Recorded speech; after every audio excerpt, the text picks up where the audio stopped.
Glória a Deus, aleluia. Cumprimenta a igreja capaz do Senhor essa noite, amém, irmãos? Glória a Jesus. Vamos dar início aqui à lição número 10, né, irmãos? Lição número 10. Faltam apenas 3 lições e eu já tenho que comprar as próximas revistas. Então hoje, depois do culto, já vou perguntar para os irmãos aí, né? Quantas revistas os irmãos vão querer? Para mim ter a quantidade certinha, em nome de Jesus. Pedro, a gente pode abaixar mais um pouquinho, né? Botar um pouquinho mais de agudo. Convido a igreja para nós nos colocarmos de pé, orarmos ao Senhor, agradecer a Deus essa noite. Senhor Deus, Pai amado e querido, Pai todo-poderoso, meu Deus, mais uma vez nos colocamos diante da Tua presença, Pai, e clamamos pela Tua presença nessa noite, nas nossas vidas, neste ambiente, que o Senhor enche este lugar com a Tua doce e poderosa presença, Pai, que o Senhor nos dê sabedoria, que o Senhor nos dê graça, que o Senhor nos dê a unção do Teu Espírito Santo, a virtude do Teu Espírito nessa noite, Pai. Tome cada irmão que já se encontra presente aqui neste lugar, venha abençoando cada um, venha abrindo os olhos do nosso entendimento para a compreensão da Tua palavra nessa noite. Os irmãos que estão a caminho da igreja, que o Senhor traga em segurança, que o Senhor traga em paz e repreenda todo o mal. Meu Deus, apresentamos essa aula a Ti. Que o Senhor nos ajude a compreender a Tua palavra e que o Senhor me dê graça e me dê sabedoria para me conduzir essa palavra segundo a Tua vontade e segundo o Teu querer, Pai. Repreenda todo o mal, Senhor, repreenda todo impedimento, meu Pai, em nome de Jesus, tudo aquilo que não provém do Teu reino. Aleluia, glória a Deus, glória a Deus. Ei, Pedro, glória a Deus, aleluia. Tudo aquilo, meu Pai, de impedimento no mundo espiritual, nós repreendemos nessa noite, meu Deus, todo bloqueio, toda barreira. Nós sabemos que o inimigo das nossas almas não fica satisfeito da gente estar aprendendo a Tua poderosa palavra, porque a Tua palavra diz: conhecereis a verdade e a verdade vos libertará. O nosso inimigo da nossa alma não quer nos ver livre, Pai, mas a tua palavra poderosa nos diz que maior é o que está conosco do que o que está no mundo, Senhor. Nós anulamos, neutralizamos no Teu nome todo impedimento no mundo espiritual e desde já Te damos toda glória, toda honra, toda exaltação, Te agradecemos em nome de Jesus, amém e graças a Deus, amém, irmãos? Os irmãos já podem se sentar nessa noite e abrir na lição número 10, como eu falei, faltam só 3 lições para nós terminarmos esse trimestre. Lição número 10, irmãos, abram aí, tem como tema o avivamento na vida pessoal. Primeiro vou estar apresentando o tema do trimestre. O tema do trimestre, o título é Aviva a Tua Obra, o chamado das Escrituras ao quebrantamento e ao poder de Deus. E a lição número 10 tem como tema o avivamento na vida pessoal. Textuário está em Salmos, capítulo 63, versículo 3 e 4, que diz assim: porque a Tua benignidade é melhor do que a vida, os meus lábios Te louvarão, assim eu Te bendirei enquanto viver, em Teu nome levantarei as minhas mãos. Esses salmos, para mim esses salmos é um dos salmos mais bonitos da Bíblia, né? Eu creio que eu acho esses salmos os salmos mais bonitos da Bíblia, irmãos. Desde o começo da minha conversão que eu gosto de ler esses salmos, né? É um salmos de bastante adoração, é um salmos realmente de louvor ao Senhor. Então aqui no finalzinho do textuário diz: levantarei as minhas mãos. Já um breve comentário sobre isso. O ato de levantar as mãos quando nós estamos no culto, o ato de levantar as mãos quando nós estamos adorando ao Senhor, significa o quê? Significa rendição. A gente se render por completo ao nosso Senhor, né? Por isso que nós não podemos ter vergonha, né? Nós temos porque nós somos tímidos, mas nós não precisamos ter vergonha, irmãos. Quando nós levantamos nossas mãos, nós estamos declarando totalmente a nossa rendição ao nosso Deus e declarando que Ele é o Rei da nossa vida. Verdade prática. A verdade prática diz assim: a presença do Espírito Santo é uma realidade em todos os dias da vida de um crente avivado. É importante a gente frisar isso, ó. A presença do Espírito Santo é uma realidade em todos os dias da vida de um crente avivado. Então é aquilo que nós estamos frisando muito aqui, né? Avivamento não é só um culto específico e não é só um movimento específico, né? Avivamento é toda uma vida, é uma vida com Deus. Deus, ele prometeu estar conosco todos os dias até a consumação dos séculos. Não somente nos dias bons, mas também nos dias maus, ele prometeu estar conosco. Então esse avivamento nós podemos buscar todos os dias. Então vamos aqui para a leitura bíblica em classe. Leitura bíblica em classe está em Salmos, capítulo 63, versículo 1 ao 8. O Pedro vai estar colocando e a gente acompanha aí na revista. Pode colocar, Pedro. Ó Deus, Tu és o meu Deus, de madrugada te buscarei. A minha alma tem sede de Ti. A minha carne te deseja muito em uma terra seca e cansada, onde não há água, para ver a Tua fortaleza e a Tua glória, como te vi no santuário. Porque a Tua benignidade é melhor do que a vida, e os meus lábios te louvarão. Assim, eu te bendirei enquanto viver. Em Teu nome levantarei as minhas mãos. A minha alma se fartará, como de tutano e de gordura, e a minha boca te louvará com alegres lábios. Quando me lembrar de Ti na minha cama, e meditar em Ti nas vigílias da noite. Porque Tu tens sido meu auxílio. Jubiloso cantarei refugiado à sombra das Tuas asas. A minha alma te segue de perto, a Tua destra me sustenta. Amém. Muito bonito, né, irmãos? É um salmos muito bonito. Depois, irmãos, meditam mais, né? Com mais calma, com mais atenção nesses salmos. Que eu gosto de meditar sempre nesses salmos, que é um salmos de um verdadeiro adorador. Vamos para a introdução da lição. Nós vamos procurar aqui ser objetivos para não fadigar os irmãos, né? Não cansar os irmãos.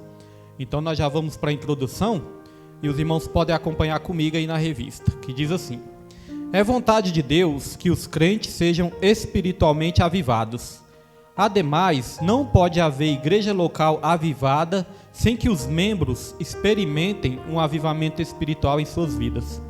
Além de esse avivamento se manifestar no interior do templo, ele se revela em todos os lugares, no testemunho cotidiano da vida, que inclui o casamento, a vida familiar, a escola, a faculdade, o trabalho, os negócios, enfim, em toda área de atividade e principalmente na proclamação do Evangelho. Assim, estudaremos a respeito da importância do avivamento espiritual na vida diária do crente. Então, algumas considerações que nós podemos fazer aqui, eu marquei aqui nessa introdução. Ademais, não pode haver igreja local avivada sem que os membros experimentem um avivamento espiritual em suas vidas. Olha, irmãos, isso aqui falou de igreja e falou dos membros. Nós falamos um pouquinho disso na semana passada, né? É vontade de Deus, o desejo de Deus é que toda a igreja, todos os membros estejam avivados. Todos os membros experimentem esse avivamento. Não pode ter, né, só os cristãos que são avivados, outros não são, não. A vontade de Deus é que todos os membros do corpo de Cristo sejam avivados. Não somente uma liderança, não somente um pastor, não somente o evangelista, não somente quem tem cargo na igreja, não. A vontade de Deus é o avivamento para todo o corpo de Cristo e todos os membros. Então, isso é um desejo do Senhor. E aqui diz o seguinte, né? Que além desse avivamento se manifestar no interior do templo, ou seja, na igreja, ele se revela também em todos os lugares. E aqui vai falar no casamento, na família, na escola, na faculdade, no trabalho, nos negócios, na sociedade. Esse avivamento nós temos que carregar em todas as áreas das nossas vidas, em todos os lugares. Daí fica mais fácil entender que o avivamento que Deus está falando não é só um culto, né, avivado, e sim uma vida avivada. Estamos falando do avivamento pessoal. E esse avivamento pessoal nós vamos levar para todas as áreas das nossas vidas. Um crente avivado, ele vai ganhar almas, não somente na igreja, não somente no evangelismo, mas na escola, na faculdade, no trabalho, na vizinhança, na família. Porque aqui falou que uma das evidências do avivamento é o que? A pregação do evangelho. O crente avivado, ele quer falar de Jesus, né? Ele quer falar daquilo que te deu vida. E o que nos deu vida? Quem nos deu vida é Jesus. A Bíblia fala que a boca fala do que o coração está cheio. Então, se o nosso coração estiver avivado, se o nosso coração estiver cheio de Jesus, nós vamos testemunhar de Jesus até os confins da terra, aonde a gente for, nós vamos testemunhar de Jesus. Deu para entender, né? Então o que é avivamento? Proclamação do Evangelho e uma vida de testemunho do Espírito Santo. Vamos lá para o tópico 1. Tópico 1, o avivamento na vida do salmista. Irmãos, quando o salmista escreveu esses salmos, ele estava passando por uma tribulação. Ele não estava num momento bom da vida dele, não. Ele estava enfrentando um dia mau. Ele estava sendo perseguido e, segundo eu estudei esses salmos, ele estava escondido em uma das cavernas. Davi, ele se escondeu, né, em algumas cavernas quando escreveu alguns salmos. Então ele estava escondido em uma das cavernas. Não se sabe ao certo se ele estava sendo perseguido por Saul ou até mesmo pelo próprio filho, né, Absalão. Mas foi num desses momentos que ele estava sendo perseguido que ele escreveu esses salmos. Então veja que o avivamento, ele independe da nossa situação. Não é só nos momentos felizes, alegres que nós vamos estar avivados, não.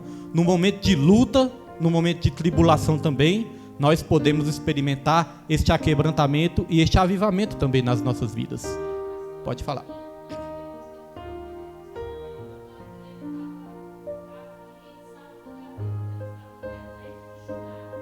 No deserto. Sim, mas alguns estudos mostram que ele estava em uma caverna. Aí, estudos é assim, né? Uns interpretam de uma maneira, outros entendem de outra. Nessa caverna que ele estava passando, não se sabe exatamente em qual das cavernas que ele estava, né?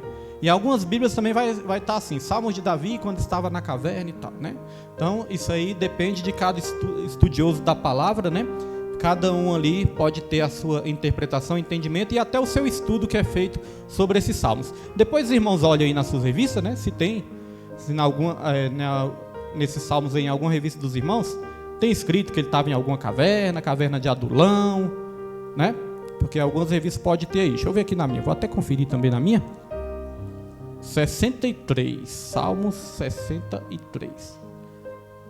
A minha também acho que é a mesma versão da Neide, né? Está dizendo no deserto. Alguém aí tem que ele estava na caverna de Adulão? Ou de Adulão ou em outra caverna, né? Como eu disse, não se sabe exatamente qual caverna. Salmo 63.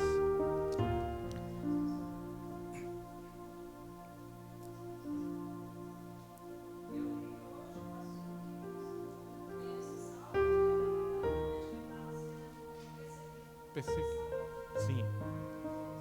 Pelo Absalão, né?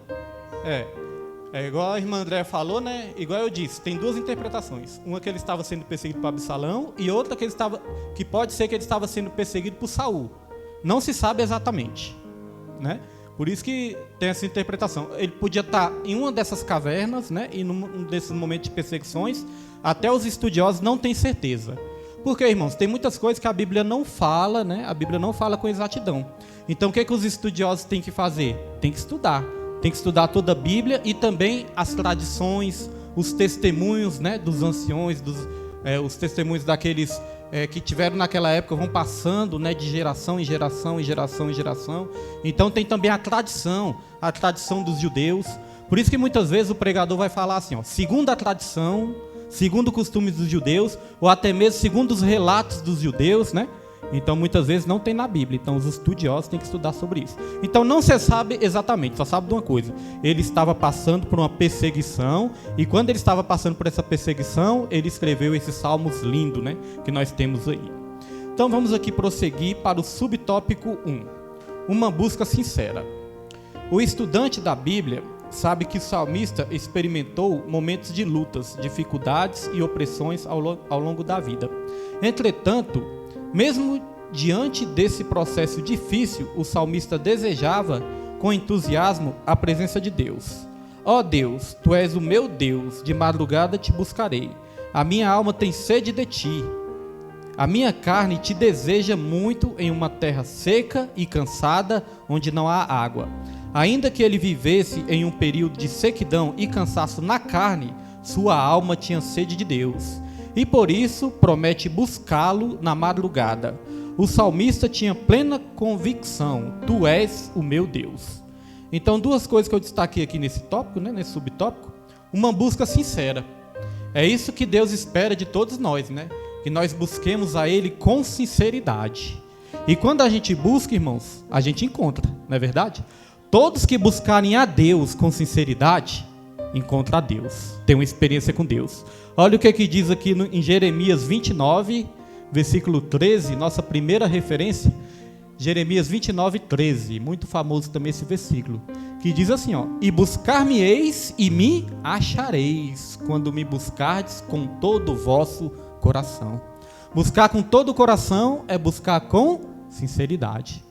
Todos nós que clamarmos ao Senhor, nós vamos ter experiências maravilhosas com Deus, né? Quando o nosso coração estiver sincero. Aqui diz que a nossa alma tem sede de Deus. Quantas vezes na Bíblia nós vamos ver esse relato, principalmente nos Salmos?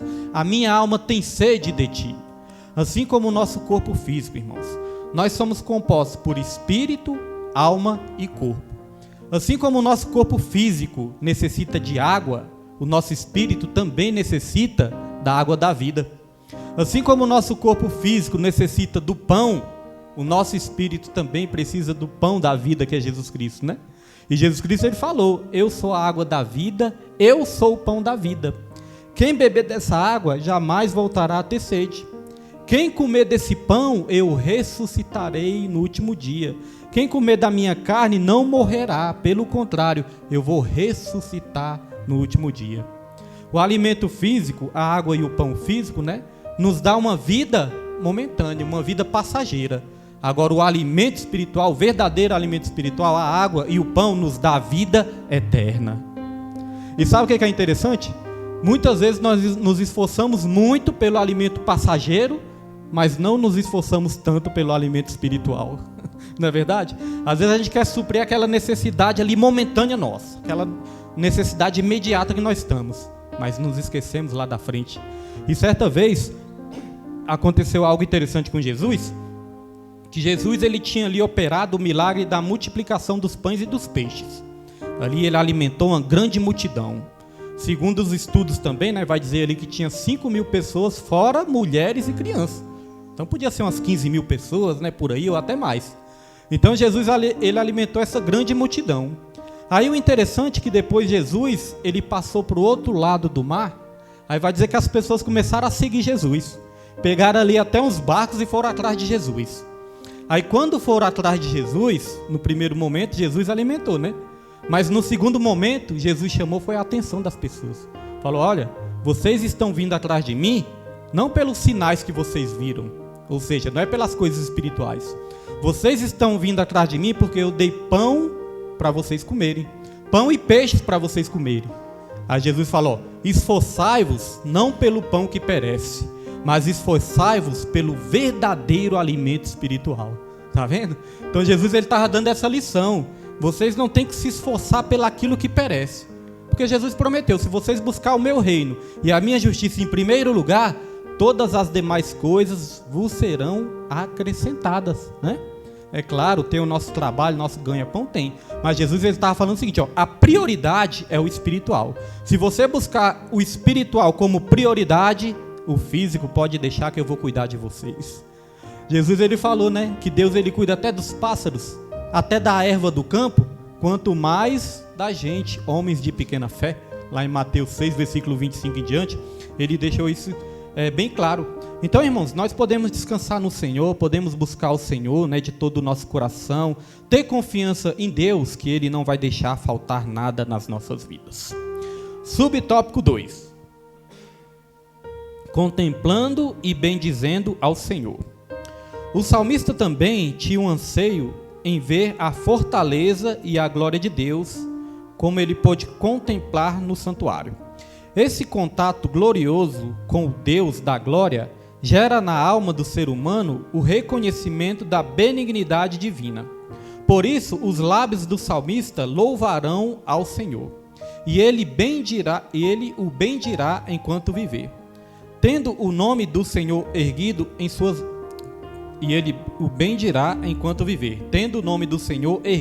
mãos. Aqui podemos aprender com ele a respeito da disposição da alma em contemplar a glória do Senhor e bendizê-lo por toda a vida. Segundo o salmista, é possível viver essa realidade espiritual diante de um contexto completamente oposto à presença de Deus. Somente um verdadeiro avivamento espiritual na vida do crente é capaz de fazer isto. Então aqui está falando, irmãos, do verdadeiro, avivamento espiritual. E quando nós falamos de verdadeiro, é porque existe o falso também. Nós temos que entender que entretenimento não é avivamento, Às vezes nós podemos contratar os melhores cantores, às vezes nós podemos contratar o melhor pregador, às vezes nós podemos contratar, hoje em dia tem até a questão do coach, Coach nas igrejas, essas coisas, treinando o ser humano, essas coisas aí. Nós podemos contratar, muitas vezes podemos alugar o melhor lugar, e nós podemos correr o risco de estar trazendo somente entretenimento para a igreja. Aí as pessoas vão se emocionar, as pessoas vão se animar, mas e depois que acabar aquele movimento? Depois que acabar, muitas vezes, aquele grande evento, e aí? O avivamento vai continuar dentro de nós? Então, avivamento é diferente de entretenimento. Nós podemos participar de um grande evento e naquele dia lá de dar lugar para o Senhor. Mas e ali, no dia seguinte? Como que vai ser o dia seguinte? Então, a vontade do Senhor é que a gente experimente esse avivamento constantemente. Não somente alguns momentos avivados, mas Ele quer que a gente tenha uma vida avivada. Então, entretenimento é a imitação diabólica do avivamento. Muitas vezes as pessoas investem muito no entretenimento, irmãos, mas isso não quer dizer que é o avivamento que Deus espera para todos nós. Então, uma coisa que eu aprendi também é que quando fala aqui de benignidade divina, fala que o salmista em comunhão com Deus, ele experimentou ali, ele reconheceu o que? A bondade de Deus, a benignidade de Deus. Quem aqui, na igreja, muitas vezes não está assim se sentindo aflito, se sentindo assim angustiado com alguma situação, se sentindo até preocupado com alguma situação, e quando coloca os joelhos no chão, irmãos, não sente aquele consolo, aquela presença, aquele conforto, e aí Deus fala, muitas vezes através da palavra, às vezes testifica dentro de nós mesmos, às vezes usa outra pessoa para nos dar uma palavra de conforto também. Isso é a gente experimentar a bondade de Deus. Mesmo a gente às vezes cheio de problema ali, mas a gente consegue ter um conforto, um consolo. Isso é a bondade de Deus que nós conseguimos testificar dentro de nós, experimentar. Agora, uma coisa interessante, irmãos, isso não quer dizer que todas as vezes que você ajoelhar, você vai ter a resposta de Deus, não. Porque tem coisas nas nossas vidas que nós não temos respostas, não é verdade? Às vezes a gente busca uma resposta, às vezes a gente busca compreender o que está acontecendo, mas nós não temos todas as respostas de Deus. Por quê? Porque a palavra de Deus nos ensina que o justo viverá pela fé. Se Deus nos respondesse tudo, se a gente soubesse de tudo, a gente não ia precisar de Deus, não é verdade? Se a gente tivesse todas as respostas, a gente não ia nem buscar a Deus, porque não ia precisar.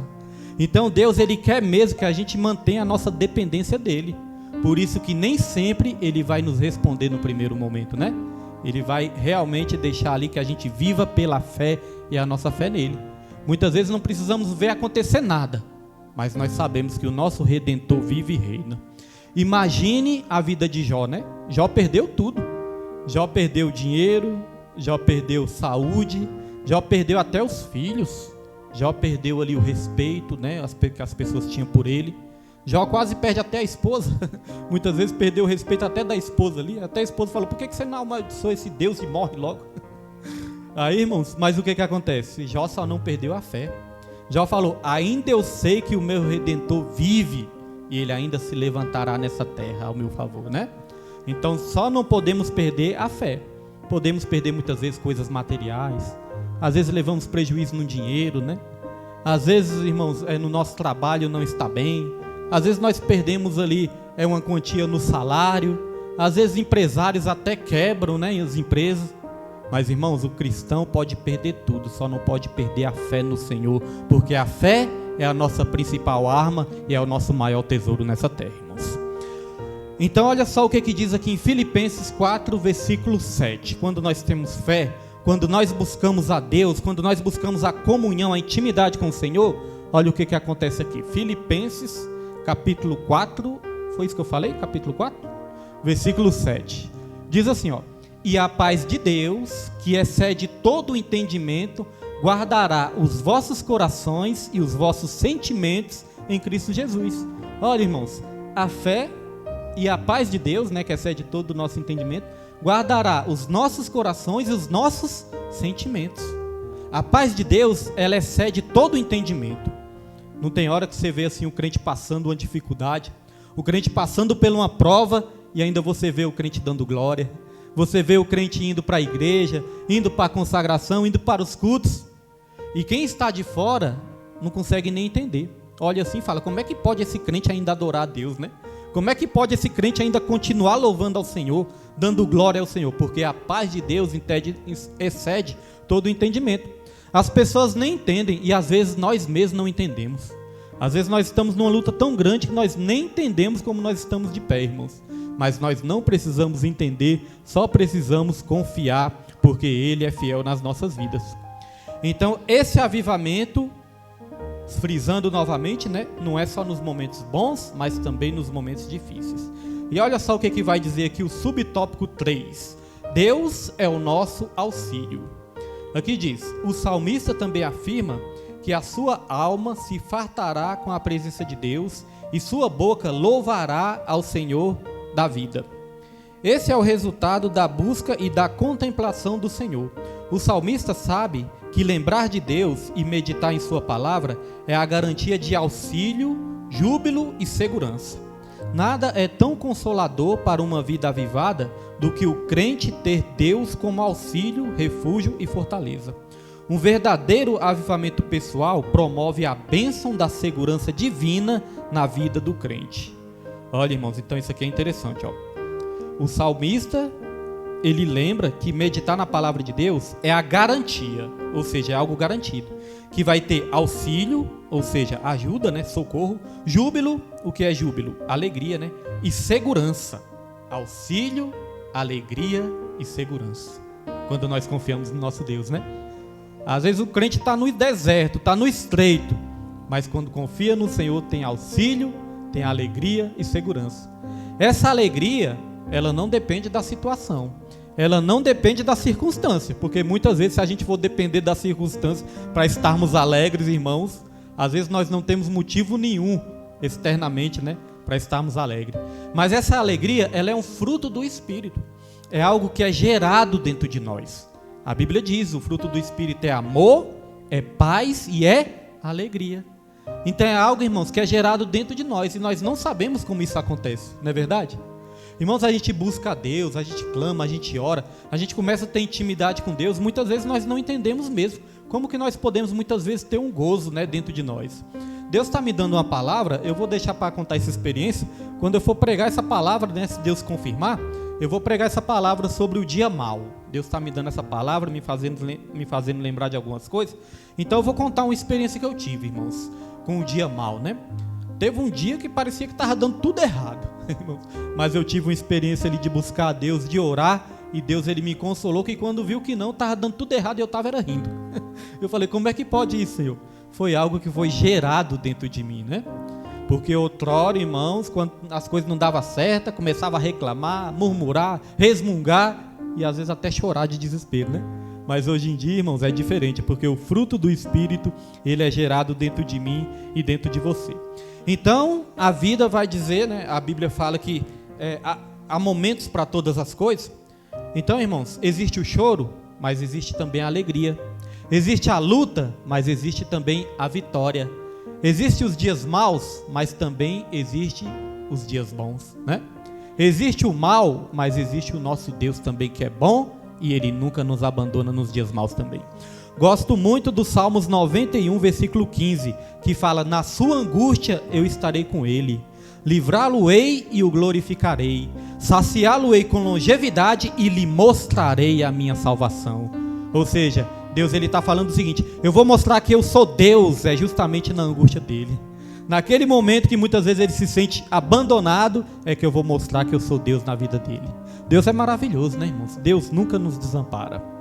Vamos lá para o tópico 2. Tópico 2, o avivamento espiritual do crente. Subtópico 1, reservando uma agenda de piedade. À luz do que aprendemos com o salmista, percebemos que há elementos imprescindíveis para que a vida do crente seja poderosamente avivada.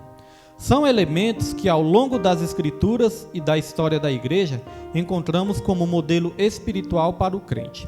A prática da oração e da leitura devocional das Escrituras.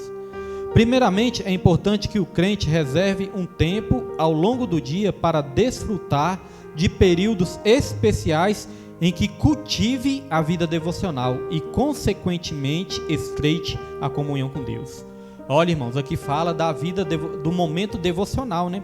Sempre separar ali um momento para você orar, um momento para você ler a palavra, um momento para você ouvir um louvor, um momento para você meditar em Deus. Lá no meu trabalho, a gente trabalha, né, irmãos? E quando a gente termina o trabalho, a gente assim, tem alguns períodos em que a gente fica ali tranquilo, à toa, terminou o serviço, né, sem fazer nada. Nós temos esses momentos que nós ficamos ali tranquilo. E aí eu fico observando para a minha vida hoje, como que é a minha vida hoje e como que era antes. Porque antes, irmãos, todos esses momentos assim que eu estava parado, eu ficava ali no meio do pessoal, não que eu seja antissocial, né? Eu ainda fico ali com meus amigos, muitas vezes eu converso sim, né? Eu me socializo também com as pessoas, porque o crente não tem que ficar isolado do mundo, não. O crente, ele tem que ser sal neste mundo, né? Essa questão de que o crente não pode nem chegar perto do ímpio, não, irmãos, isso não é bíblico. O crente tem que estar ali, ó, fazendo a diferença, dando testemunho, pregando. Quando tiver uma oportunidade, né, fala de Jesus com sabedoria. O crente não pode discriminar ninguém. Nós temos que nos lembrar de onde Deus nos tirou. Então, tenho meus amigos ali, tenho meus colegas, mas hoje em dia eu fico observando, irmãos. Muitas vezes assim, eu gosto de tirar o meu momento ali, lendo a palavra, lendo um livro, lendo a palavra do Senhor. E volta e meia eu fico observando que as pessoas observam. As pessoas passam ali e vê a gente ler do livro, passa ali e vê lendo a Bíblia. Uns passam e já falam assim, tá meditando aí, né? Tá meditando, né, William? Tá meditando, né, pastor? Uns já passam. Então, sabe o que é isso? Isso chama atenção. E só de você fazer isso, irmãos, você pode estar contribuindo para a pessoa se incentivar também, motivar a fazer isso também. Porque quando as pessoas passam e vê você lendo a Bíblia, vê você estudando sobre Deus, elas ficam curiosas. Elas vão pensar, eu quero saber o que esse Deus tem. Que Ele está sempre ali, ó. Parece que Ele gosta tanto de estar ali meditando, né? Gosta tanto de estar ali se alimentando. Aí isso vai motivar outras pessoas também. Tem um amigo meu que ele é evangélico. Aí eu percebi que ele sempre passava por mim. Aí ele falava, eu estava dentro do carro ali, ele passava por mim. Ele falava, tá meditando aí, né, pastor William? Eu falei, tô. E ele não tinha esse costume. Hoje em dia eu estou observando, irmãos. Às vezes ele se isola um pouquinho, né? Ele vai ali para uma sombra. E hoje em dia eu estou observando. Ele também está lendo a Bíblia, ele também está lendo livros. E eu não vi ele fazendo isso. Então note que as pessoas podem se motivar também, né? Através da sua vida devocional, você pode estar ganhando vidas também. E aqui vai dizer o seguinte, ó, que nós temos que cultivar a vida devocional. O que é cultivar, irmãos? Quem pode me responder? O que é cultivar? Plantar, cuidar, né? A gente planta uma sementinha ali, a gente rega, né? Já ia falar ergue. A gente planta uma semente, a gente rega aquela semente, né? A gente cuida ali. Se nascer algum matinho, a gente faz o quê? Arranca o mato, né? Se precisar de adubo, coloca um adubozinho ali, né? Então isso significa o quê? Cultivar. Cultivar significa o quê? Cuidar, ter cuidado. Então aqui fala que nós temos que cultivar a nossa vida devocional. Plantar e cuidar uma vida devocional nas nossas vidas. Porque olha só o que diz aqui em Gálatas capítulo 6, versículo 7. Coloca aí, Pedro. Gálatas capítulo 6, versículo 7. Diz assim, ó. Não erreis, Deus não se deixa escarnecer. Pedro, depois tu coloca o 8 também, tá bom? Não erreis, Deus não se deixa escarnecer. Porque tudo o que o homem semear, isso também ceifará. Ou seja, tudo o que o homem plantar, ele também vai ceifar, né? Vai colher. Irmão, se eu ficar só dentro de casa, ou então só no celular, só vendo vídeos, né, que não tem nada a ver com Deus, só ouvindo música que não é música de Deus, né, que não é música cristã, se eu ficar só assistindo televisão, só assistindo novela, só assistindo coisas que não são de Deus, eu vou estar alimentando meu espírito? Vou estar alimentando minha carne, não é verdade? Se eu ficar só no celular, só nas redes sociais, esse dia deu uma bronca no meu filho. Meu filho, eu tenho observado ele, né? E eu sempre falo, ó, lê a Bíblia, Lê a Bíblia, separa o seu tempo ali de meditação, lê a Bíblia. Aí ele gosta muito de futebol também, gosta de assistir futebol. Quando chega em casa, às vezes quando tá à toa lá, coloca Real Madrid, Barcelona, não sei mais o que, fica colocando as coisas de futebol lá, né? Aí eu fico observando meu filho. Aí esses dias eu observo que às vezes ele pega o celular e ele vira o celular assim, né? O celular tá em pé, às vezes ele vira o celular e fica o celular virado. Eu falo, o que o Pedro fica fazendo com esse celular virado, moço? Será que ele tá assistindo ou fazendo alguma coisa? Aí eu dei uma olhada assim por cima assim, irmãos, eu vi que é um jogo, né? Ele nos joguinhos. E esses jogos nós sabemos, né? Se brincar, esse negócio vicia. Jogo é uma coisa que vicia, que a pessoa passa de uma fase e fala, agora eu quero passar da outra. Aí quando passa da outra não fica satisfeito, não, agora eu quero passar da outra. Aí quanto mais se sente desafiado, mais o desafio cresce, mais a pessoa quer passar tempo. Às vezes a pessoa não sossega enquanto não passar daquela outra fase, quando vê que não está viciado. Está viciado, irmãos, e um pouquinho que largar o celular ali, fica com abstinência. Fica irritado, fica nervoso, dá abstinência. Assim como drogas, né? Essas drogas químicas aí, né? Da abstinência, essas drogas virtuais, porque são drogas virtuais também. Ativa, se os irmãos estudarem também, né? Os irmãos estudarem, ativa certas áreas, né? É uma droga. Ativa certas áreas do nosso cérebro. Tem um hormônio no nosso cérebro que chama dopamina. Dopamina é responsável pela a sensação de prazer, né? Que o ser humano ele quer ter essa sensação, sentir essa sensação de prazer, e a dopamina libera sensações de prazeres no ser humano. Então quero ver, quanto mais libera, mais a pessoa quer experimentar. Só que quanto mais a pessoa passa tempo ali experimentando essas coisas, menos aquilo vai fazer efeito. Ou seja, a pessoa vai precisar de mais e mais e mais. Ou seja, se você sente prazer passando meia hora ali numa rede social, você sente prazer passando meia hora, vai chegar um momento que essa meia hora não vai te dar mais prazer. Aí você quer passar 40 minutos, quer passar uma hora. Quando vê que não, você passa o dia todo. Por quê? Em busca do prazer, e aí você precisa buscar cada vez mais e mais e mais. As drogas biológicas também é assim. Eu falo isso, né, porque eu já tive minha experiência com drogas. O que acontece? Antes, irmãos, mexia com a droga ali, passava o dia todo, né? Passava o dia todo sentindo aquele efeito e não queria saber mais de nada. Mas depois, irmãos, tinha que ser mais e mais e mais e mais e mais. Antes uma dose de pinga já bastava. Depois de uma dose foi 2, 3, 4, 5. Depois era garrafas e garrafas e mais garrafas. E parecia que nem ficava bêbado, né? Tinha hora assim que parecia que nem bebedava mais. Por quê? Porque você vai se acostumando com isso aí. Então existe também, irmãos. Então se a gente cultivar na nossa vida só as coisas carnais, o espiritual como é que vai ficar, né? Nós corremos o risco de morrer espiritualmente. A gente passar o dia todo em casa assistindo televisão e não se alimentar das coisas de Deus, a gente perde a vontade de orar, a gente perde a vontade de ler a palavra, a gente perde a vontade de vir para o culto, a gente perde a vontade de fazer a obra de Deus. Então somos nós que temos que ser guerreiros. Quem disse que a gente tem que vir para o culto só quando sentir vontade?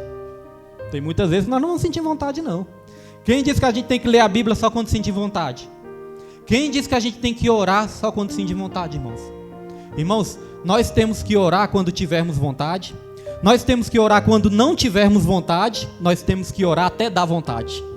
Essa que é a verdade. Porque às vezes você começa orando ali, você não está muito animado não. Você começa orando, mas quando vê que não, você começa a sentir a presença de Deus. Quando vê que não, irmão, você não está vendo nem a hora passar mais. É assim lendo a Bíblia, é assim com todas as nossas atividades espirituais. Então, Gálatas fala, tudo aquilo que o homem plantar, isso vai semear também. Agora olha só o versículo 8, o que vai dizer, ó. Porque o que semeia na sua carne, da carne colherá, ceifará, né? Mas eu vou ler aqui numa tradução mais fácil de entender. Porque quem semeia na sua carne, da carne colherá a corrupção.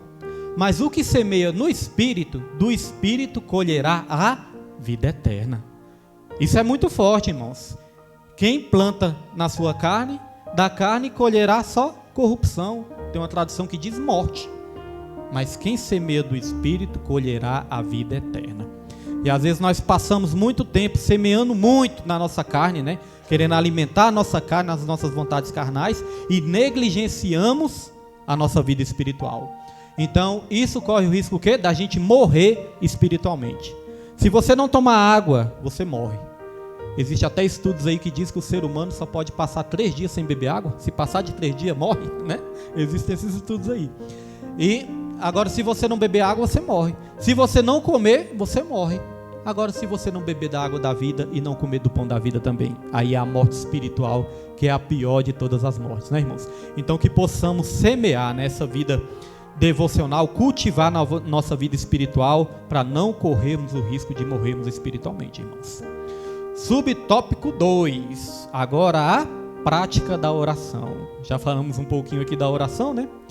A Bíblia relata exemplos de homens que desenvolveram o hábito de oração ao longo do dia. Aqui citamos 3. O salmista Davi tinha o costume de orar pelo menos 3 vezes ao dia. Depois, irmãos, confere lá em Salmos 55, 17, né? Que vai dizer que ele ora de manhã, ele ora ao meio-dia e ele orava na parte da tarde também. Aqui diz também, Daniel orava 3 vezes ao dia. Jesus, o nosso maior modelo de oração, orava intensamente no dia. Esse exercício diário de oração é um instrumento maravilhoso para o crente desenvolver uma vida espiritualmente avivada. Na Bíblia, muitos homens e mulheres de Deus venceram grandes batalhas porque tinham a prática diária de oração. Olha, irmãos, a prática diária de oração. Muitos homens e mulheres na Bíblia, e não somente na Bíblia, né, vencem muitas batalhas, grandes batalhas, através da prática diária de oração. Não sei se os irmãos já observaram isso, mas muitas vezes eu já observei. Às vezes, quando a gente decide fazer um propósito de oração, às vezes no monte, às vezes na madrugada, ou às vezes na igreja, quando a gente fala assim, vamos fazer um propósito de oração, a gente começa o propósito de oração, irmãos. Aí quando vê que não, no meio do propósito de oração surge uma batalha. É ou não é verdade? Às vezes surge uma luta assim que você não estava nem esperando, no meio de um propósito de oração. Aí você pensa, meu Deus, só foi eu começar a orar, surgiu essa luta? Aí tem até um ditado que diz, quanto mais eu oro, mais assombração aparece. Né, irmãos?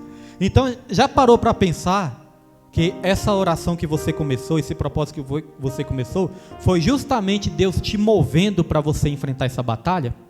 Porque talvez se você não estivesse orando, talvez você nem suportaria essa batalha, irmãos. Então, quando você começa um propósito, já é Deus te preparando para aquilo que vai vir lá na frente. Então, a oração não é para nos livrar dos problemas, não. A oração é para fazer a gente vencer os problemas, não é? Não é que você orando, agora não vou ter mais problema, não. Você vai ter o problema, mas você vai vencer o problema porque você vai estar orando. Você vai estar de pé na oração. Aqui é interessante dizer que aqui falou desses homens de Deus, né? Davi e Daniel. Eles desenvolveram, irmãos, isso me chamou a atenção. A Bíblia relata exemplos de homens que desenvolveram o hábito de oração. Ou seja, eles não tinham o hábito de oração. Foi algo que foi desenvolvido. Irmãos, muitas vezes nós não temos o costume, né, de fazer algo. Mas para nós conseguirmos esse costume, nós temos que desenvolver esse costume. Cientificamente falando também, porque eu gosto de falar das coisas espirituais, mas a gente também fala da ciência dessa terra também, né? Que muitas vezes pode nos ajudar. Nós temos intelecto também, nós temos inteligência também. Então, cientificamente falando também, existe um estudo que diz que se você começar ali um hábito por 21 dias seguidos, você vai conseguir desenvolver esse hábito pro resto da sua vida. Se você perseverar ali, 21 dias seguidos, firme ali naquele propósito, desenvolvendo esse hábito, você vai conseguir naturalmente desenvolver pro resto da sua vida esse hábito. Desenvolva por 21 dias, né? Por isso tem os propósitos também de 21 dias, né, irmãos? Tem os propósitos de 21 dias, Daniel fez o propósito também, mas cientificamente também diz que você pode desenvolver um hábito se você ficar ali 21 dias consecutivos, né? Desenvolvendo esse hábito. Então isso é uma coisa que a gente desenvolve, não é uma coisa que a gente já nasce tendo isso, querendo isso, não, a gente desenvolve. Aqui vai dizer que é um exercício diário da oração. É igual exercício físico, irmãos. Às vezes, quando nós estamos ociosos, eu lembro que quando, uns 2 anos atrás, eu fui fazer exame do coração, né, que estava dando ali uma pequena arritmia, fui fazer o exame do coração, aí a primeira coisa que o médico perguntava, né, era sobre estresse, era sobre ansiedade, e ele perguntava também, e exercício físico você faz? E eu achava que eu fazia exercício físico, pensava, eu trabalho lá na Nova Capa, só de eu trabalhar lá já é um exercício. Eu disse, doutor, eu trabalho lá braçalmente. Ele, não, estou falando de exercício físico, caminhada, corrida, né, academia, você faz algum exercício físico? Eu, não. Aí ele, então você está ocioso, é bom você fazer uns exercícios físicos, né, para cuidar do coração. Irmãos, aí eu pensei, não, tá bom, vou mudar meu hábito, vou mudar minha rotina, vou fazer exercício físico. A primeira vez que eu fui para academia, irmãos, o corpo ficou todo doído, cansado, que eu dormi. Eu cheguei em casa, eu sentei na cama, eu dormi sentado. Dormi sentado, irmão, dormi assim, ó. Mas já foi aquele sono mais gostoso, né? Dormi assim mais descansado. Tava cansado do exercício, mas eu dormi assim, minha mente descansou. Aí no primeiro dia foi difícil, irmãos. Aí no segundo dia, para desenvolver aquele hábito de querer ir para academia, era uma luta. Não queria ir, dava um friozinho, eu já falava, vou não, que tá frio. Vou não, que tá frio, hoje tá frio, qualquer coisa era desculpa, né? Caiu um chuviscozinho assim, não vou não, que vai chover. Carro dentro da garagem para falar, vou não, porque vai chover. Foi nos primeiros dias. Mas aí, irmãos, a gente vai persistindo. Hoje em dia, quando eu não vou para academia, o corpo sente falta. Quando eu não vou, rapaz, eu não tô legal. O corpo fica pedindo. O corpo fica pedindo, né? O corpo fica pedindo, o corpo quer aquele exercício físico para funcionar bem. Muitas vezes a nossa natureza carnal e tudo, vai ter aquela preguicinha ali, né? Mas você vê que o corpo sente falta. Sente falta do exercício físico, por quê? Porque se tornou um hábito e um bom hábito. Se tornou uma prática. É assim com a nossa alma, é assim com o nosso espírito. Quando nós desenvolvemos uma vida de oração, o dia que você não orar, você vai sentir falta. Meu Deus, hoje eu fui relaxado. Eu, graças a Deus, consegui adaptar um horário bom, irmãos, porque desde que a Nova Cap colocou lá um ponto eletrônico, antes todo dia eu ia pro monte, né? Antes de ir pro serviço, eu dava uma passada no monte, eu gostava muito. Eu dava uma passada lá no monte, lá, via a natureza, o ar puro, dava umas voltas lá e depois ia pro trabalho e ainda dava tempo. Mas aí a Nova Cap colocou lá ponto eletrônico. Falei, agora não dá, porque se eu for pro monte eu vou chegar atrasado, vou ter que pagar a hora. Aí, irmãos, certo tempo assim eu pensei que era uma coisa ruim, né? Eu falei, meu Deus do céu, isso aí não é de Deus não, pensei comigo. Não é de Deus não, porque agora vai atrapalhar eu ir pro monte, e que hora que eu vou orar. Mas aí, irmãos, eu comecei a adaptar, né, a minha rotina. Hoje em dia a minha rotina, às vezes a gente faz um propósito de madrugada, 3 horas e tudo, né? Mas a rotina que eu consegui adaptar na minha vida é a seguinte: eu acordo 5 horas da manhã, às vezes acordo mais cedo, mas geralmente é 5 horas. Quando eu acordo mais cedo, eu já começo ali, concentrar em Deus e orar a Deus, né? Com o olho fechado ali, às vezes coloco um devocional, mas quando é 5 horas, já coloco meu joelho no chão, desenvolvi esse hábito. Coloco meu joelho no chão e começo a orar. Oro, sempre apresento alguém, né? Apresento a igreja toda, mas sempre eu gosto de uma semana assim também ficar orando por umas pessoas específicas. E da minha família também. Sempre escolho alguém da minha família cada semana. E de um por um, para não ter esse negócio de orar por um monte de uma vez, depois ficar sem ninguém para orar, é de um por um. Então de 5 até as 5:30, aí eu oro. Quando é 5:30, eu estava com o hábito, quando era 5:30, quando eu acordava, eu já ia para o banho frio. Banho frio, irmãos, porque é tão bom. Banho frio também o corpo acostuma, o corpo pede. Aí eu já ia para o banho frio. Aí eu estava meio relaxado com esse negócio do banho frio. Aí eu falei para a Suzana, eu vou voltar a tomar um banho frio de manhã e tudo antes de trabalhar, porque a gente vai com outro ânimo, com outro vigor. Isso ajuda a oxigenar o cérebro, oxigenar o sangue, né? Oi? O corpo respira melhor. O corpo respira melhor. Irmãos, nos primeiros dias parece que você vai morrer. Primeiro dia parece que é uma tortura. Pode acreditar, irmãos, primeiro dia parece que é uma tortura. Mas, irmãos, quando você pega o costume, e quando você vai pro chuveiro assim, no primeiro minuto você quer sair correndo. Você não quer ficar não, no primeiro minuto. Mas depois do primeiro minuto você começa a achar gostoso aquele negócio. O corpo começa a gerar calor. O corpo começa a gerar calor. No tempo de frio, se você tomar um banho morno e sair no frio, você tem que sair todo agasalhado e ir para debaixo das cobertas. Não é se você tomar um banho morno. Agora, no tempo do frio, se você tomar um banho frio, irmão, você sai até sem camisa, você não está sentindo mais nada, seu corpo já sai aquecido. Faz bem para a pele, faz bem para o cabelo, faz bem para os órgãos vitais, faz bem para o sangue, faz bem para a mente, te deixa com mais bom humor, faz bem para tudo. Cura essas alergias, negócio de rinite, essas coisas aí. Os irmãos viram que eu sofria muito com isso. Estou melhorando ou não estou? Estou melhorando, irmãos. Às vezes sinto uma coisa ou outra assim quando o clima está muito. Mas, irmãos, aí tomo um banho frio, aí sabe o que acontece? Estou desenvolvendo o hábito, eu e minha filha, porque minha filha está indo para o trabalho comigo. Estou desenvolvendo o hábito de ouvir um pastor. Esse pastor ele faz live. E a live que ele faz, ele está lendo toda a Bíblia. Ele vai ler toda a Bíblia, versículo por versículo. Irmãos, é uma coisinha que você para olhar, você para, parece loucura, né? Mas o crente é meio doido mesmo. Ele vai ler, irmãos, toda a Bíblia, versículo por versículo, explicando versículo por versículo. Parece uma coisa assim quase impossível para o homem. Mas, irmãos, nós já estamos em Gênesis 8. E é bom. Estamos desenvolvendo esse hábito. Aí chega lá no trabalho e fala, ó, meu período de consagração de manhã vai ser de 5 a 7 horas da manhã. Então, enquanto não dá 7 horas da manhã lá no meu trabalho, irmãos, eu não faço mais nada, é só concentrado nas coisas de Deus.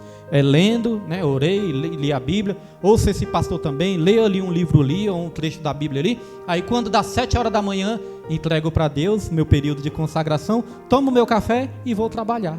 Desenvolvi essa rotina, irmãos, e tem me feito muito bem.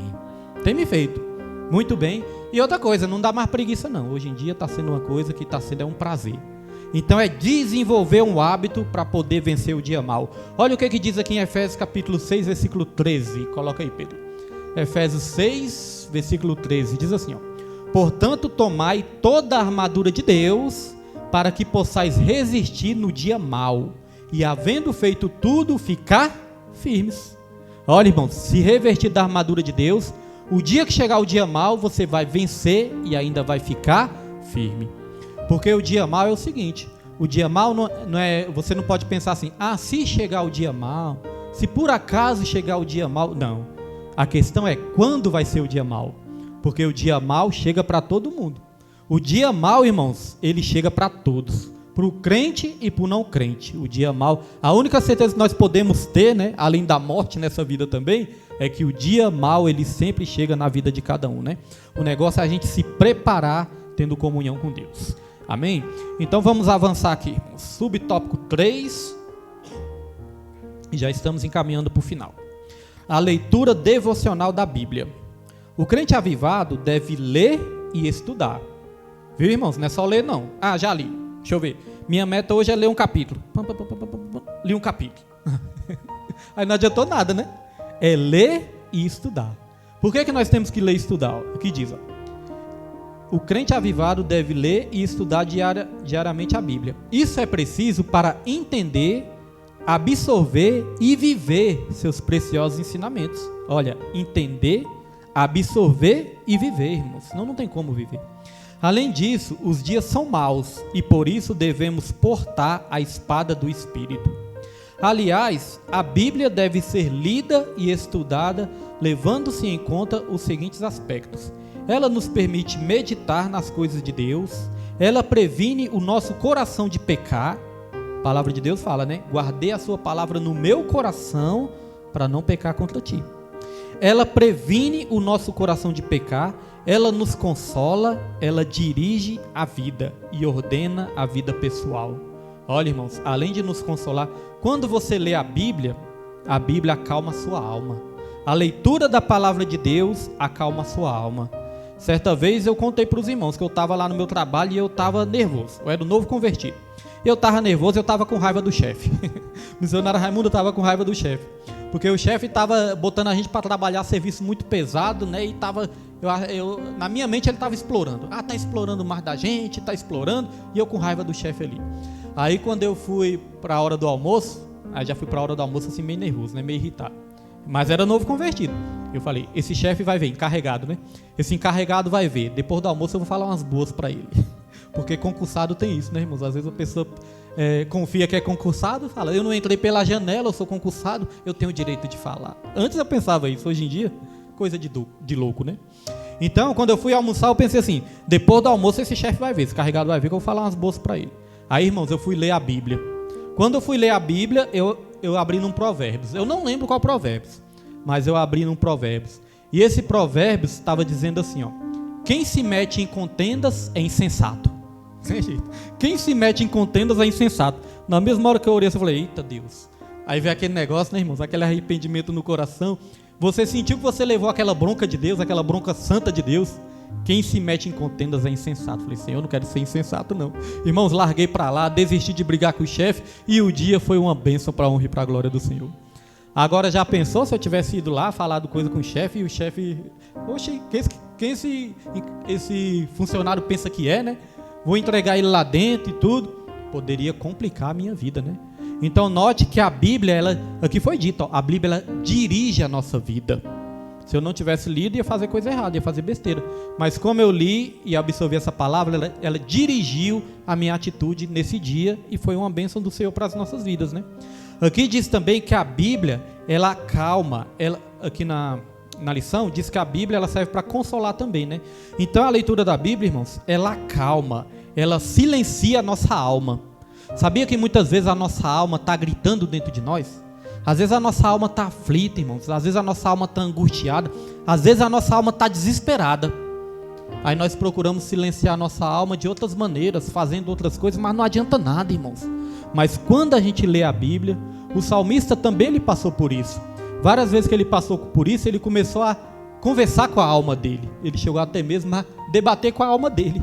Olha só o que diz aqui em Salmos 42, versículo 11. Coloca aí, Pedro. Salmos 42, 11. Diz assim: por que estás abatida, ó minha alma, e por que te perturbas dentro de mim? Olha, o salmista conversando com a própria alma. Salmos 42, versículo 11. 42, 11, irmãos. Então note, irmãos, que o salmista estava debatendo com a própria alma dele, perguntando: minha alma, por que você está abatida? Por que você está perturbada dentro de mim? Por que você está agoniada? Então é a nossa alma, irmãos. A alma é o que? A sede das nossas emoções. E às vezes as nossas emoções estão à flor da pele. Agora olha só que interessante, ó. Por que te perturbas dentro de mim? Agora olha, espera em Deus, pois ainda o louvarei, o qual é a salvação da minha face e o meu Deus. Então ele falou para a alma dele, ó, confie em Deus, espere em Deus, se acalme, relaxe, alma. E qual a maneira da gente confiar e esperar em Deus, né? Não é fazendo a leitura da palavra dele? A leitura da palavra aquieta a nossa alma. Salmos 42, versículo 6, Pedro, coloca aí. Salmos 42, 6. Ó meu Deus, dentro de mim a minha alma está abatida. Por isso lembro-me de ti desde a terra do Jordão e desde os Hermonitas, desde o pequeno monte. Vou ler só a primeira parte de novo, irmãos. Ó meu Deus, dentro de mim a minha alma está abatida. Então às vezes a nossa alma está triste também. Às vezes a nossa alma está ali desesperada por alguma situação, e às vezes a gente quer achar ali um consolo, né, saciar a nossa alma em outras coisas, né, que não é a palavra. Agora olha só o que diz aqui quando a nossa alma está abatida. Por isso lembro-me de ti. Uma maneira de se lembrar de Deus é estar em contato com a palavra dele, irmãos. A palavra de Deus acalma a nossa alma. A palavra de Deus alegra e consola a nossa alma também, irmãos. Por isso a importância da leitura diária, né, da palavra do Senhor. Tópico 3, para nós encerrarmos essa lição abençoada. Estamos falando do avivamento pessoal, né? Avivamento pessoal na vida do crente. Agora nós vamos falar aqui um pouco da vida pessoal e familiar do crente avivado. Esse tópico, irmãos, nós não vamos nos demorar muito, por quê? Porque na próxima lição nós vamos estar estudando sobre a família. Falei para os irmãos aqui semana passada, né? A próxima lição é sobre a família, ensinamentos para a família. Então nós vamos passar 3 meses falando sobre família, né? Então vamos ter muita coisa para falar, porque família tem muita coisa que nós podemos falar, né? Da família. Então aqui nós vamos passar um pouquinho mais rápido, que diz assim, ó: a vida pessoal e familiar do crente avivado. Subtópico 1, a vida pessoal. O avivamento espiritual também traz consequências para a vida pessoal. Não por acaso a palavra de Deus alerta para ter cuidado consigo mesmo, da doutrina e perseverança a respeito do que se tem aprendido. Está lá em 1 Timóteo 4, versículo 16. Em suma, claramente há uma direção da palavra de Deus para desenvolver aspectos relevantes em nossa vida pessoal: integridade, prudência no falar e no agir, cuidado na saúde física e emocional. Aquilo que nós já falamos, né? Temos que cuidar também da nossa saúde física, cuidar também da nossa saúde emocional. Aqui diz, irmãos, aqui eu só destaquei o seguinte, ó, que nós temos que ter cuidado com nós mesmos, né? Não adianta a gente querer ganhar o mundo inteiro e perder a nossa alma, né? Às vezes nós queremos cuidar muito das pessoas, mas se a gente não cuidar, começar cuidando de nós mesmos, como que nós vamos conseguir cuidar do nosso próximo, né? Nós temos que estar bem para poder também sermos ferramentas de Deus nessa terra, sermos usados por Deus. Porque, irmão, se eu quero ser usado para curar, primeiramente eu tenho que ser curado, não é verdade? Se eu quero ser usado para libertar, primeiramente eu tenho que ser liberto. Eu me lembro quando eu era um novo convertido também, né? Como que eu era cheio de picuinha ainda dentro do meu coração, e às vezes ainda queria pregar, queria ensinar as pessoas. Certo dia eu parei, olhei para mim e falei, rapaz, muitas coisas assim que eu estou querendo ensinar para as pessoas, eu é que estou precisando aprender e aplicar na minha vida, né? Porque às vezes nós estamos cheios de coisa ainda para ser tratado, mas já queremos ali tratar as pessoas. Então, tem até um ensinamento que diz assim, né? Que pessoas machucadas machucam outras pessoas. Pessoas feridas ferem outras pessoas também. Mas pessoas curadas curam outras pessoas também. Então, primeiramente é cuidar de nós e cuidar da nossa alma. E aí eu pedi para o Pedro baixar uma imagem, né? Que vou colocar aqui no telão. E aí nós vamos ver os cuidados que nós temos que ter na nossa vida pessoal, irmãos. Em quais áreas, né? Esses cuidados que nós temos que ter, ó. Olha só o que diz aqui, ó. Se os irmãos não conseguirem ler, eu vou ler para os irmãos. Eu vou ler aqui na minha revista, porque tem alguns destaques também, mas os irmãos podem acompanhar aí também, ó. O cristão deve cuidar da sua vida espiritual, porque o espiritual vem em primeiro lugar nas nossas vidas, né? Se nós estivermos bem espiritualmente, vamos estar bem em todas as áreas. O cristão deve cuidar da sua vida moral. Deixa eu ver como é que está escrito aqui mesmo. Cristão e a vida espiritual, né? O cristão e a vida moral. O que quer dizer isso, pastor William? O caráter, né? Nós temos que cuidar do nosso caráter, ter um caráter forjado por Deus. Olha uma experiência aqui para os irmãos, rapidinho. Irmãos, eu tive uma experiência. Sabe essas pessoas que pegam e não pagam? Essas pessoas que ficam devendo e não pagam? Às vezes você fica chateado, não é por causa do dinheiro não, né, irmãos? Porque às vezes o dinheiro é até uma pequena quantia. Às vezes você fica chateado pela falta de consideração da pessoa, né? A pessoa às vezes pega ali fiado, às vezes a mercadoria, né, alguma coisa assim, pega e não paga. Aí eu penso assim, se a pessoa não tinha intenção de pagar, por que pegou? Só para ter o prazer de prejudicar o próximo? Porque eu penso o seguinte, irmãos, quando acontece algum imprevisto, o caráter da pessoa é forjado, né? Acontece algum imprevisto, a pessoa vai e conversa, né? Ô pastor, não pude te pagar, aconteceu isso, deu um imprevisto, me perdoe, assim que eu puder eu te pago. Fica tudo. Agora, irmãos, a pessoa que já não tem o caráter muito bom assim mesmo, não fala nada, não dá nem satisfação, finge que não aconteceu nada. Então, eu creio que todos nós já tivemos algumas experiências assim. Então, eu tive essa experiência. Teve essa pessoa que estava ali, né, devendo. Aí eu pensei assim, rapaz, eu tô meio chateado com isso e eu vou chamar a atenção dessa pessoa. Aí eu chamei a atenção, irmãos, por causa disso, na área do caráter. Falei, não pode ser assim não. Nós temos que ser pessoas, né, o caráter. Falei algo assim, direcionado ao caráter. Não pode ser assim. Aí sabe o que aconteceu? Eu chamei a atenção dessa pessoa. Eu exortei essa pessoa. Só que o inimigo é sujo, pessoa ímpia, né? Só que o inimigo é sujo, irmãos. Quando eu exortei essa pessoa, sabe o que a pessoa me respondeu de volta? Falou, pastor, é isso, é aquilo, é isso e aquilo outro. E outra, o senhor falando de jeito, o senhor não está dando testemunho não, viu? Eu falei, mas rapaz, olha só. Pessoa nó cego. Pessoa nó cego, devendo, agora vem falar de testemunho. É porque o inimigo é sujo. O inimigo ele só espera uma brechinha para acusar o povo de Deus. Para acusar. Mas quem tentará acusação contra os eleitos de Deus, né, irmãos? É Deus que nos justifica. Então isso faz parte do caráter. Faz parte do caráter. Às vezes você pode correr o risco de não ter o dinheiro ali para pagar a pessoa, mas você vai dar satisfação, vai se justificar para a pessoa, né, irmãos? Então o cristão tem que ter cuidado com a sua vida moral, tem que ter cuidado com a sua vida física, né? Já falamos aqui de saúde. E por que nós temos que ter cuidado com a saúde, irmãos? Para não encurtar a caminhada. Nós temos uma caminhada, né? Mas se a gente não se cuidar, é perigoso a gente morrer. Não falei do meu amigo aqui que deu um infarto? Falei do meu amigo, né, que deu um infarto. Irmãos, esse meu amigo, ele está afastado da igreja, né? E ele deu esse infarto e ele estava falando ali, ó. O médico falou da minha vida pregressa, né? Eu fumava muito, bebia, fumava e não me cuidava direito, comia alimentação ruim. Isso aí contribuiu para o infarto. E foi interessante que eu pedi a oração para esse meu amigo. Aí eu sonhei com ele, de domingo para segunda eu sonhei com ele. Eu sonhei que eu estava conversando com ele, né? E tudo que eu sonhei que eu estava conversando com ele, quando chegou lá no meu serviço, sonhei que ele já estava bem, já tinha voltado a trabalhar. Aí quando eu chego lá no serviço, eu vejo ele lá no serviço. Falei, rapaz, Deus já estava me mostrando, né? Que ele ia se recuperar bem. E tudo que eu conversei com ele no sonho, aí quando eu vi que não, acabei conversando pessoalmente também. Falei, rapaz, Deus já tinha mostrado isso aí, né? Por causa das orações da igreja, né? Nós apresentamos ele. Então, o que acontece? Ele falou que por causa da saúde dele, quase que ele morre. Aí sabe o que acontece, irmãos? Nós corremos o risco de encurtar a nossa caminhada se a gente não cuidar da nossa saúde. Deus, ele tem um propósito com a nossa vida, né?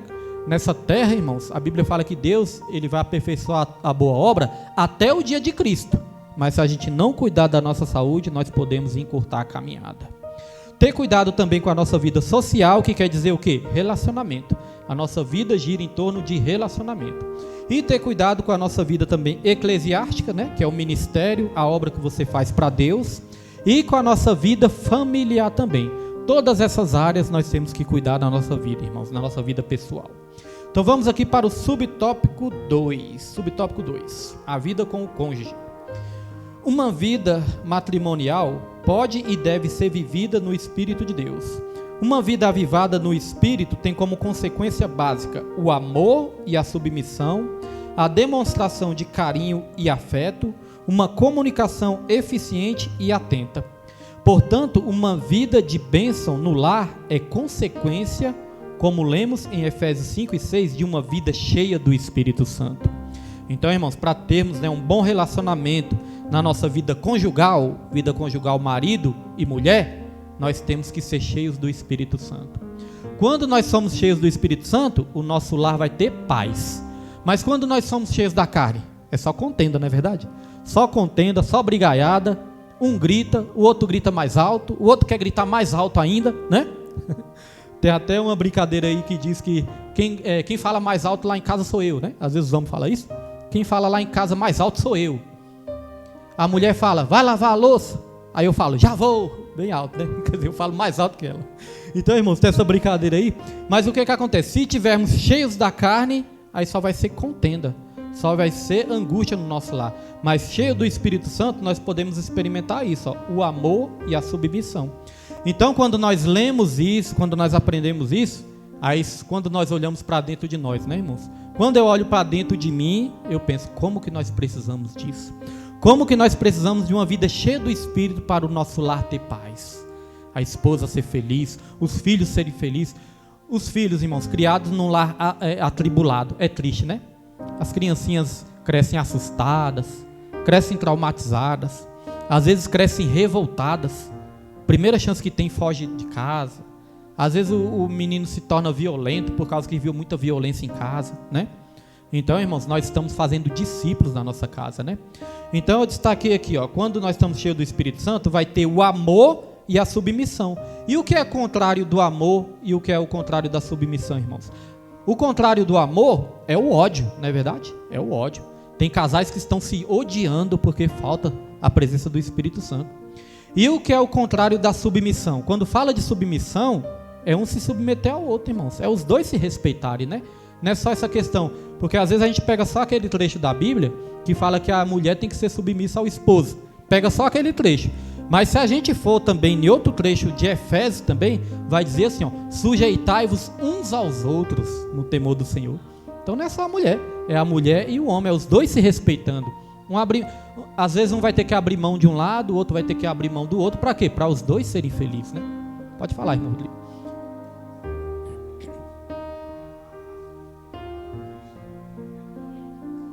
Pois é. Às vezes a mulher pensa assim, a minha missão é muito difícil. Eu tenho que ser submissa ao meu esposo. Minha missão é muito difícil. E a missão do homem? Que tem que amar a esposa assim como Cristo amou a igreja. Né, irmãos? É esse padrão que Deus quer. Então, às vezes, é isso que acontece. Às vezes o esposo não está amando a esposa assim como Cristo amou a igreja, mas quer exigir submissão, né? Eu mando e você obedece. Pode falar.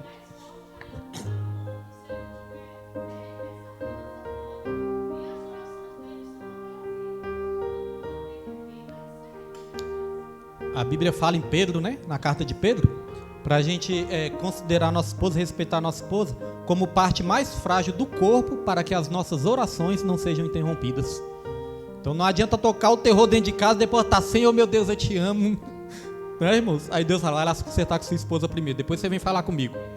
Né, irmãos? Aí depois você vai falar comigo E é isso, irmãos. Então, assim, eu na minha casa, né, eu reconheço também que a gente, muitas vezes, essa questão de estresse, de nervosismo e tudo, muitas vezes é falta de buscar pelo espiritual. O que acontece, irmãos? Dia do evangelismo é uma luta, irmãos. Dia do evangelismo é um dia assim que eu tenho que me consagrar bastante, orar bastante e ficar ali na unção. Porque, irmãos, acontecem várias coisas para nos estressar. Várias coisas acontecem assim para deixar a gente assim, meio nervoso, meio estressado. E eu já percebo logo, hoje é dia do evangelismo. O inimigo quer pegar logo, né? Quem está ali na linha de frente ali, quer pegar logo para tribular.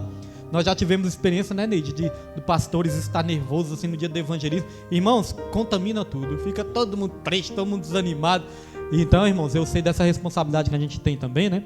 Aí sábado até falei para minha esposa, né? Sábado, no outro dia, pedi perdão para minha esposa. Eu falei, me perdoe, irmão. Ontem eu estava nervoso, ontem eu estava estressado. E sábado eu passei uns estresses, irmãos. Passei uns estresses, aí tive que ir ali para o jejum, para a oração. Mas aí eu percebi, isso aí no mundo espiritual, né? Nós somos responsáveis para repreender isso. Mas não adianta só a gente orar, repreende. Não, a gente tem que vigiar também, né? Então no momento do estresse é calmar, ficar quieto, relaxar, né? Eu tenho aprendido isso, né, cada vez mais também. Mas graças a Deus, irmãos, nosso lar não é mais como era antes, quando nós estávamos no mundão. Pouco antes da gente se converter, eu tive uma discussão com minha esposa, uma briga com minha esposa lá. Eu lembro quando a Suzana e o Pedro eram novinhos ainda. Esses meninos, eles viram a gente brigando ali, irmãos, eles choraram. Mas já pensou, os dois tão bonitinhos? E eles chorando, irmão. Quando eu vi meus filhos chorando, irmãos, aquilo doeu tanto no meu coração, só que aquilo ajudou muito para me mudar de vida, né? Depois desse dia aí, irmãos, passou alguns tempos assim, umas semanas, eu creio, acho que não foi nem meses. Eu entreguei minha vida para Jesus. Hoje em dia, o nosso lar, né, nós estamos aprendendo cada vez mais a ter paz, né? Temos que melhorar muito, sim, mas não é mais o que era antes, para a glória e para a honra do Senhor. Então vamos lá, subtópico 3, para nós estarmos aqui caminhando para o final. A vida com os filhos. Um crente avivado dá atenção ao seu relacionamento com os filhos. Aqui há cuidados indispensáveis para uma vida cristã avivada e feliz no relacionamento entre pais e filhos. O afeto, os cuidados espirituais, o hábito do culto doméstico, o relacionamento cristão com os filhos e a disciplina dos filhos. Então tem várias referências aqui, né, irmãos? Dizendo que os pais têm que ter cuidados, são cuidados indispensáveis, ou seja, são cuidados que você não pode negligenciar.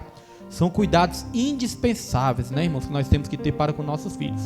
E aí eu nem terminei de falar, mas quando meu filho estava ali jogando no celular, que eu percebi que ele estava jogando, aí eu dei uma bronca nele. Falei, Pedro, larga esse celular agora e vai ler a Bíblia. Aí ele largou e correu lá pro quarto e foi ler a Bíblia lá. E agora eu vou ficar na cola dele, né? Vou ficar mais na cola dele também, irmãos, porque temos que cultivar. Nós estamos fazendo discípulos. Se um tiver na casa, né? O pai está de um lado mexendo no celular. A mãe está do outro lado mexendo no celular. Aonde é que os filhos vão estar, irmãos? Mexendo no celular também. Nos mesmos lugares que os pais estão mexendo no celular. Porque nós estamos fazendo discípulos na nossa casa, né? Então o maior exemplo que nós temos que dar somos nós. E os filhos, eles precisam mais de presença do que de presentes. Tem pais, né, que nunca mais viu os filhos. Aí se você perguntar, e seu filho? Todo mês eu mando uma lembrança para ele. Todo mês eu mando dinheiro, eu mando uma pensão, eu mando isso e aquilo. Mas os filhos, irmãos, eles precisam de presença muito mais do que presentes, né? Se a gente der um presente, eles querem, né? Mas eles precisam muito mais de presença, a presença dos pais. Hoje mesmo estava falando com o motorista lá do meu serviço, né? Ele me perguntou. E eu falei, não, eu não fui criado com meu pai, não. Não cheguei nem a conhecer o meu pai. E eu falei, eu vou te dizer, viu? A falta de uma figura masculina em casa, né? Faz muita falta, irmãos. Então nós que temos nossos filhos, né? Os nossos filhos que têm os pais em casa também, tem que dar muito valor nisso, né? Porque isso é uma bênção, isso é uma dádiva divina, irmãos, para as nossas vidas. E na próxima lição nós falamos mais. Vamos lá, subtópico 4, para encerrarmos, diz assim: os efeitos do avivamento na vida pessoal. O crente avivado é alegre. Isso é interessante, né? O crente avivado é alegre. A alegria do Senhor produz fortalecimento espiritual do interior do crente fiel, em todas as situações da vida, e por isso ele é forte. Está lá em Neemias 8:10, onde diz que a alegria do Senhor é a nossa força. Semelhantemente a Sadraque, Mesaque e Abidnego e Daniel, o crente avivado não teme a morte. E finalmente, o crente avivado é santo, uma condição indispensável para ver Deus, pois sem santificação ninguém verá o Senhor. Então aqui vai dizer que o crente avivado é alegre. Já falamos que essa alegria não depende da circunstância, depende do Espírito, que é o fruto do Espírito, é a alegria. O crente avivado, então, irmãos, só para finalizar aqui, nós podemos entender mais uma vez que o avivamento não é um movimento, o avivamento é uma maneira de ser. E essa maneira de ser tem que estar sendo guiada pelo Espírito Santo, né? Deu para diferenciar, né? Um culto avivado de uma vida avivada? Às vezes você pode ir num culto avivado, mas se a sua vida não for avivada, no outro dia você pode voltar a estar triste, desesperado, angustiado e até voltar para uma vida pecaminosa, né? Então o importante é manter essa vida, essa constância na presença do Senhor. Conclusão da lição diz o seguinte: nos Salmos podemos ver como Davi demonstrou uma realidade de forma bem expressiva de um avivamento espiritual diante de Deus. Assim, todo crente pode ter uma vida pessoal avivada, desde que em todos os momentos e lugares esteja em comunhão estreita com o Senhor. Então, irmãos, independente da tua personalidade, né, do seu temperamento, se você estiver tendo uma comunhão, uma intimidade com Deus em toda a sua vida, onde você for, em todos os momentos da sua vida, você pode dizer que você é um crente avivado. Porque isso pode despertar algumas dúvidas nas pessoas. Às vezes a pessoa pode pensar assim: pastor, eu não falo em línguas, eu não profetizo, eu não relampeio, eu acho que eu não sou avivado não, irmãos. Acho que eu não sou avivado não, pastor. Não, irmãos, se você tem uma comunhão, uma intimidade com Deus, um caráter forjado, se você tem um bom caráter, você tem uma vida avivada. Às vezes mais avivada do que muitos que estão pulando, rodando, esperneando aí, né? Mas não estão dando bom testemunho. O avivamento, ele traz um bom testemunho nas nossas vidas. Amém, meus irmãos? Glória a Deus. Pode falar, irmão Raimundo.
De Deus, ó, é assim, assim, assado, né? Eu falei pro rapaz, né, que eu tava testemunhando pros irmãos, eu falei, por isso que muitas vezes, porque ele tava reclamando de prova, disso, daquilo, eu falei, mas é por isso que muitas vezes a pessoa fica na prova, fica plantando essas coisas aí, nessas desavenças, aí quer colher o quê? Não é verdade, irmãos? Então nós temos a autoridade do Espírito Santo também. Então outra coisa nós aprendemos aqui, o crente avivado, né, irmãos, não vai ficar devendo os outros, e se dever, vai chegar lá e justificar, não é verdade? Dá uma satisfação, porque às vezes pode ocorrer um imprevisto, eu posso estar devendo a alguém, ocorreu alguma coisa assim, né, que saiu das minhas forças, mas chega lá, conversa com a pessoa, a melhor coisa que nós podemos fazer, né, para o caráter cristão ser testemunhado.